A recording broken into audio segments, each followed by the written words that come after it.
Fatsia Japonica is a very sort of big, elegant looking plant. It looks a bit like an overgrown ivy. It gives a very sort of subtropical feel with its huge, great big leaves.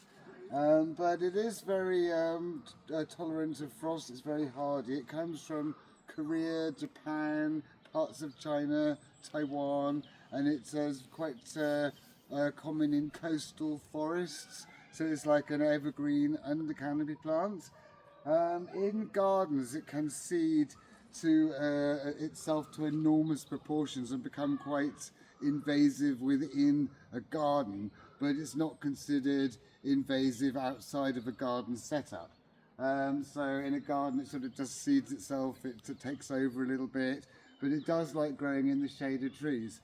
Now here is quite exceptionally shady because it's right under a yew tree, which is itself an evergreen, and very, very dark branches. So it's growing under here perfectly happily, and it has these long kind of ivy-like sort of flower heads and seed heads which come up now, and they look kind of nice, and there's not much colour, and this is somewhere where very little will grow.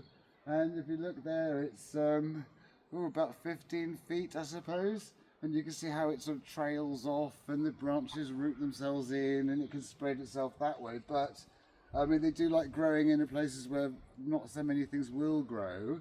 So if you've got a big kind of shady place under a yew tree or under a conifer, they will grow there, and they do look very, very kind of something that should be in a hot country.